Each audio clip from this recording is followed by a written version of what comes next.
কেকের মতন সফট। এই পিঠাটা কিন্তু কাঁঠালের পিঠা, মনে হচ্ছে কেক কিন্তু এটা হচ্ছে কাঁঠালের পিঠা। আমার কিন্তু কাঁঠাল থেকে কাঁঠালের পিঠাটা খুবই ভালো লাগে। কাঁঠালের পিঠা যদি হয় তাহলে আমি অনায়াসে অনেকগুলো খেতে পারি। আর আজকে আমি যে কাঁঠালের পিঠাটা বানাবো এটা একদম ভিন্ন ধরনের, আপনারা মনে হয় কখনো দেখেননি। তো চলেন ভিডিওটা শুরু করি। কাঁঠালের পিঠা বানানোর জন্য এখানে আগে থেকে বিচি খুলে আমি কাঁঠাল দিয়ে ব্লেন্ডার করে নিব। তো আমি সবগুলোকে ব্লেন্ড করে নিব। ব্লেন্ড করার পরে হচ্ছে আমি একটা পাত্রের মধ্যে সবগুলোকে দিয়ে তারপর হচ্ছে এটার মধ্যে লবণ দিয়ে দিব আমার স্বাদ অনুপাতে। তারপর এটার মধ্যে চিনি দিয়ে দিব। এখানে যে যতটুকু মিষ্টি খান ততটুকু দিয়ে দিবেন। তো চিনিতে একদম ভালো করে মিশিয়ে নেব। এরপর আমি হচ্ছে হাতে তৈরি গুঁড়ি দিব, মানে হাতে তৈরি চাল থেকে গুঁড়ি করা। তো এটা দিয়ে একদম ভালো করে মেখে নিব।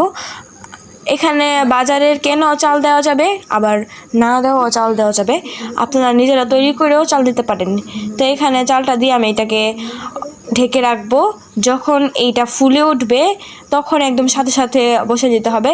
এখন এটা হচ্ছে টাইম অনুপাতে, এই যে এটা ফুলে আসছে। যদি একটু দেরি করে হয় তাহলে কিন্তু এটা একদম টক হয়ে যাবে, তাহলে কিন্তু কাঁঠালের পিঠাটা খেতে একদম টক লাগবে, মিষ্টি লাগবে না।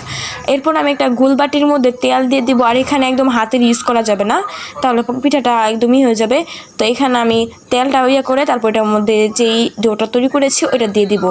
এরপর আমি একটা পাতিলের মধ্যে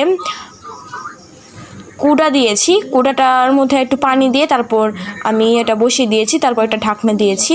কিছুক্ষণ পরেই হয়ে যাবে কাঁঠালের পিঠাটা।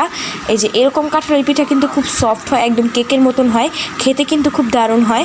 আপনারাও এরকম পিঠা বানাতে পারবেন এবং সবার সাথে শেয়ার করতে পারবেন। তো আজকের ভিডিওটা আবার এই পর্যন্তই। পরের ভিডিওটা আপনার সাথে শেয়ার হবে।